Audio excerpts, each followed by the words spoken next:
talking about how we kind of started with levels.fyi, and how we use Google Sheets to kind of power it in the early days. And the reason for that, and the reason I'm kind of presenting is I encourage all of my friends to kind of work on their own side projects, just build their own things. And I think it's a great way to learn. It's a great way to potentially run your own business. And so, my kind of advice to any young person is get your hands dirty, try to build something. It can be a good time. It might even be like your life's work. So that's sort of the message.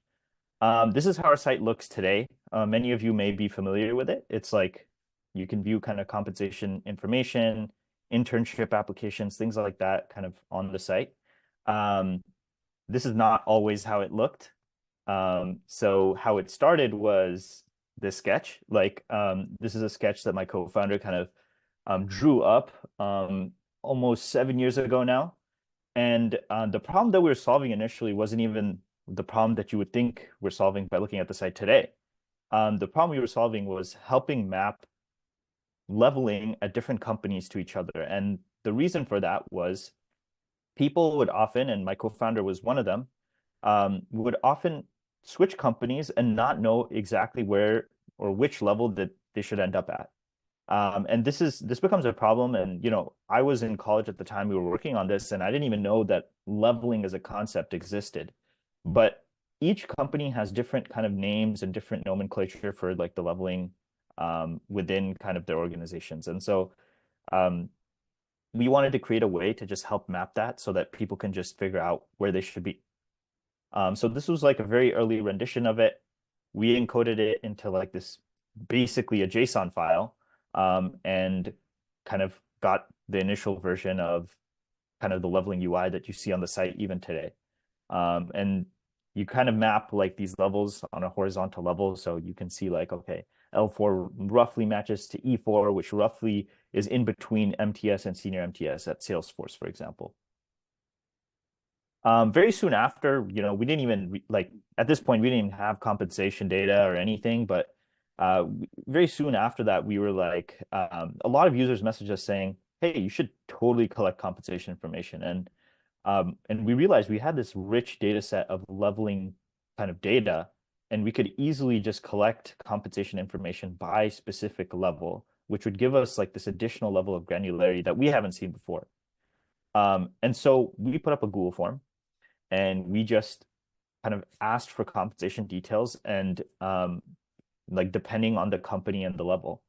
Um, Obviously, a Google form comes with like a corresponding Google sheet, and that was literally the thing that we were sharing to people on the website. So it was the entire Google sheet was just shared with everyone. People could come here and kind of browse through the data. Soon after that, like we realized we were pretty limited by the sheet itself. Like we wanted to show aggregates, we wanted to show maybe data with the leveling UI like within it. And so very quickly we were like, okay, how can we kind of, like put a simple UI on top of this? And that's when we kind of started to use the Google Sheet as like a database in essence.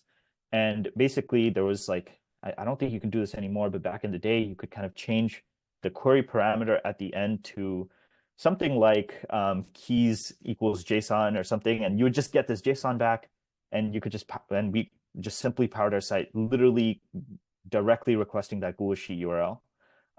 And we just had like a simple UI. You can kind of view like these medians, like some more details in the row, and we got a little bit more custom with what we could actually show instead of just having like the raw sheet. But it was very simple, but very powerful. Um, Very, very shortly after that, we were thinking about how we can aggregate some of these data points, by company, by level, and show you some more comprehensive things. And so now, I mean, if you go to our site, you could kind of click on each of those levels. You can see like the data broken down. And so this was like, before we even had that, like a sketch of that. Still largely looks similar today. This was the first version of it. You can kind of click on Facebook E3, see the compensation and the breakdown. And now, like, fast forward to today, we have a lot more kind of visualizations that you can use, and salary ranges that you can see for each company. This is like an example of one of the charts that you may see, and you can kind of hover over all the data points and get a sense for the range and really see how high compensation can even go. And it's pretty crazy. And that was kind of like the birth of, our startup story, which was that Levels.fyi kind of started with Google Sheets and it was powered by Google Sheets till like we got to like millions of users. And we still use Google Sheets today for a lot of different functions. Um, and we started to hit the limits like more recently, kind of last year, we hit the 5 million cell limit, and we actually tried to still continue by sharding our workspaces on Google Sheets, and so that we can have like or artificially kind of increase the limit, but eventually decided Postgres is not a bad idea, and so we're now on Postgres. But I just wanted to give you a short glimpse into kind of how Levels.fyi started, what happened. And I know my time is short, so I'll kind of keep it at that, but I'm happy to answer any questions. And about Levels.fyi, about what we offer. We do offer, for example, we have an internships page. You can kind of use it to find applications, compensation details for different internships. We also offer a resume review service where you can kind of work with a recruiter or a coach to kind of get your resume reviewed, and help get kind of better job prospects and outcomes from that as well. Yeah, happy to take questions. Zuhair, man, uh I've been really looking forward to meeting you from day one. So I'm really excited to hear. So a quick question for you. You also like your team is growing, but you always share product updates. Like you took this idea of building in public really big, right? Even right now you're sharing with us some people, what is your idea with building in public? How do you see it gives you momentum and potentially have you gotten any big breaks, like for example, investors or big TC folks, reaching out to you based on your, building in public? Yeah. Yeah, I don't think I mean, like if you look at my earlier kind of posts, like, I wasn't getting engagement like that, but I think just keeping at whatever you're interested in and just posting about what you're building is just a great way to have some content and great way to engage with people who might be thinking about that. And, it could be that like it's zero people, but I just kept posting, and then, more and more people started interacting with things that like really vibed with them, or they enjoyed, and yeah, like definitely got a lot of connections just from people kind of commenting on a post, or like just reaching out afterwards. And so I mean I think building in public is a great way to just start, because oftentimes I notice like people won't really know what to post about or what content they can even start with. Just start building something and then just take a screenshot of it and put it up and just go from there. That's Highly sort of recommend that. like, Highly recommend that, guys. Like drop it. Like you should really. If there's one takeaway, to be honest, there's a lot of takeaways from tonight's call. But just putting something out there, whether it's a GitHub commit, whether it's a Kaggle, or some, just put some stuff out there that other people could react to, and also you can react to. Zuhair, I know Ben has raised his hand, so I definitely want to get his question there. So, Ben, you want to ask your question? Yeah, I'm just curious. Levels is a site that I've used for many years now, and I'm just curious, what's like the business model? How you guys bring in revenue? yeah, yeah, great question. We have three kind of pillars to the business. So the first pillar is we have candidate services. I kind of touched on it with the resume review service, but one of our more flagship services that we offer is our negotiation service. We kind of help basically candidates at the mid-level to senior staff and even C-suite executive levels kind of negotiate their kind of packages up. And we even offer a guarantee. So it's like you only pay if we actually get you that outcome. But we have like a very, very active service that is very strategic for us in ways, but also helps us get revenue. It's strategic in that, it helps us get kind of like a bird's eye view of the market at any given time. we have like people negotiating with companies like as we speak. And so that those candidates, bring us a lot of information because they're often yielding like multiple, like, three, four, five, six offers. And all of that is like market information for us that, helps kind of make the site more powerful, as well. So that's Zuhair. that's the candidate side. Oh, sorry, sorry to Um, cut you off. Yeah, continue. Yeah, and then on kind of the enterprise side, we help companies with their employer branding.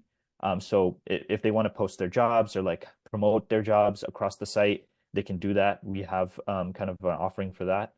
And then we also offer a compensation benchmarking for companies where we help benchmark their pay internally within their organizations, kind of using our tool. And so it's the tool itself is basically a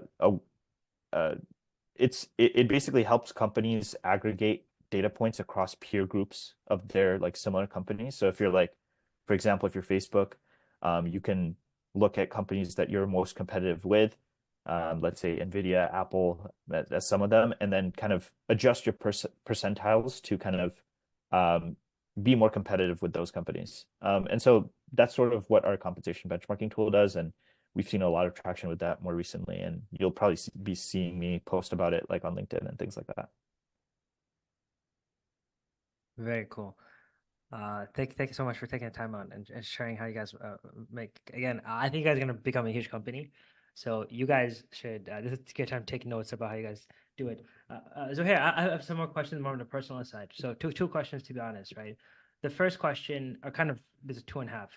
So if you guys have any questions for Zuhair, please drop in the chat. We might not have time, but the first question, Zuhair, is Mark Zuckerberg, I believe, built 12 or 19 startups before Facebook. So each of them he launched, each of them he tried to get users, each of them he failed. Where did you fail? What was levels of FYI? Like what were the previous iterations of where you're currently at? Yeah, I mean, we failed a lot, but we try to fail quick. And I think that's like just a general kind of uh like motto that we live by is we want to put things out there and just make it as experimental as possible. And if you make things like as tiny as you can, like failing also doesn't feel like failure because it was just a tiny experiment. Who cares? Like you kind of just move on. Um, Same with wins. Like if you have grand expectations for something, then it becomes hard to celebrate it because it may not quite live up to your expectations. And so start with a small experiment. If that does really well, keep ramping it up, keep ramping it up. And like, and that's really the way we try to operate is like everything is on like a stepwise function. Like, okay, if this works, then let's take it to the next level. Let's build it out even more. And same with failures. Failures muffle out very quickly. And for example, one of the failures that we had was, I think, more recently, we actually discontinued our career coaching service, and the reason for that was, I mean, I think we were just kind of dispersing all our users across like too many different services, and so we wanted to hone in on the things we were really good at and really just focus on things. And so we decided, okay, negotiation and resume review are the ones that we actually get the most outcomes, most explicit kind of measurable outcomes in. And so we decided, okay, like let's focus on these set of services instead, and that way we don't have to dilute like the attention that we kind of give to all these services, um out to too many different things. And so discontinuing things is like a big part of just progress because ultimately like I also believe in the idea of doing more with less, or like focusing your time on fewer things and just doing those really well. And I think that ultimately pays dividends over time if you just happen to basically hone in on like a few different things instead of, trying to take this grand approach of trying to boil the ocean. Instead, just focus on that really acute detail and try to just be excellent at it. And it'll pay dividends. Ben, do you have any questions for Zuhair? Any other questions? Like from more of a student side when you were like in Georgia Tech to more recently we know I actually took your tweet, Zuhair, and I posted it about Meta. So, or your tweet or your LinkedIn post, you know how you highlighted the fact that if someone joined Facebook, I believe 2021 or 2022 in November, their compensation for the second level would be nearly like 600 to 700K. The second level. Oh, this is NVIDIA? You're talking about NVIDIA? No, no, Meta. When the Meta had to crush their quarter Oh, last I see, I see. month, right? So Yeah, I'm forgetting the numbers, but yeah, yeah, I'm forgetting exact numbers as well. I mean, you see this every day, but I know you made a post today about Nvidia if you joined. So, Ben, when did you join Meta exactly? Did you get some of that nice stock options? That's a part of my presentation, but Oh yeah, yeah. I'll save that. Okay, we're definitely hyped for that. Do you have any other questions for Zuhair, Ben? that's a good transition, I think. Yeah, it Yeah. is. It is. Zuhair, I just have one last question, and I know Ben Okay. is up next. And my last question, and folks may have some questions here. My last question is like, you see all this salary data, you know the companies that they're trending. Do you have insight to like, now if someone worked at NVIDIA and they joined at that right time, like that was great. Like, do you have any tool or insight or in the future that if you join these companies now, potentially, they're going to be breakout companies, or if they're already public companies, they're going to have, they're going to be like trillion-dollar companies. So like now is the time to like 10x your stock. Like that, in my opinion, is the fastest way to be a millionaire, right? But do you have insight to that? For example, like OpenAI and all that stuff? Yeah, I think I mean compensation is almost I want to say it's a lagging indicator. Yeah. So Yeah, it's 100%. like when compensation is great at a company, you've missed it. Like Yeah. it's Yeah. it's kind of like so I wouldn't say compensation necessarily communicates that to us.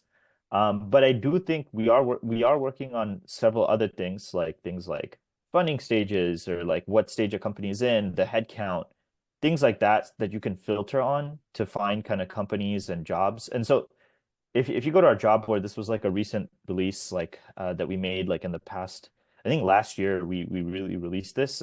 If you go to levels.fy/jobs, we provide a pretty powerful set of filters to kind of let you kind of filter down to the opportunity that you want.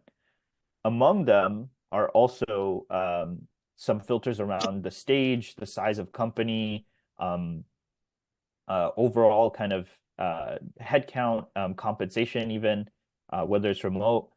And the whole idea behind our platform is to put power back in the hands of candidates. The same way, like once you get a little bit more senior in your career, recruiters and employers reach out to you pretty often.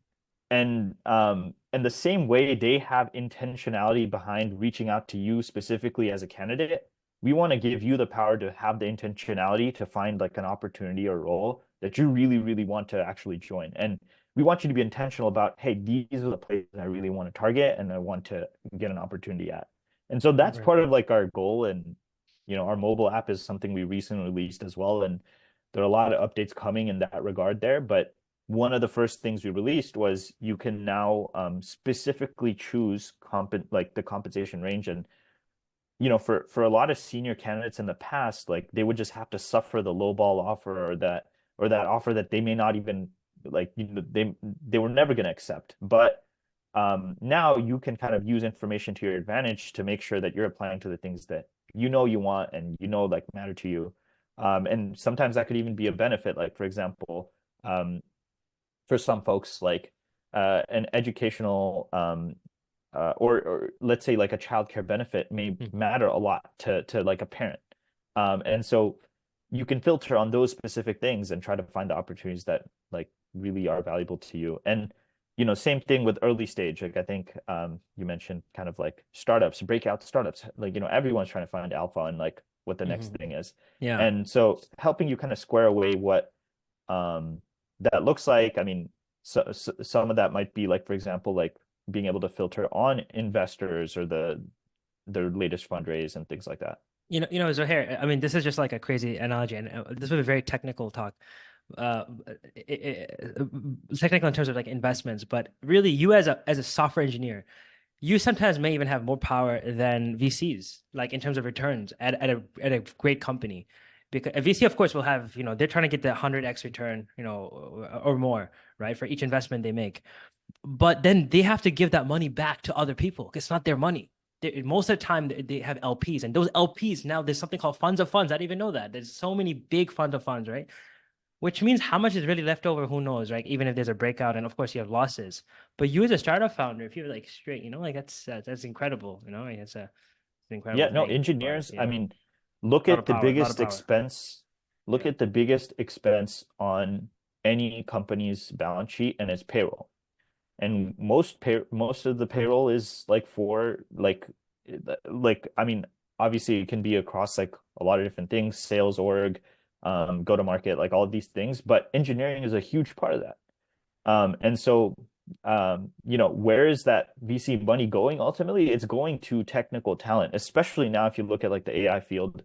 Um, this capital is like flowing to software engineers because the software engineers are the ones that are going to make the return on the business for like these investors in the long run. I And so, absolutely agreed. yeah, They say software engineers get paid so much, but they bring the company at 10 times the money they bring, right? So that's great. Anyway, Zuhair, it was very, very nice talking with you guys. Can we just have a send thanks for off having for me. Zuhair Yeah. here? Please drop in the chat some love for Zuhair. Like, guys, this is a founder of Levels, FYI. It's no joke. Like,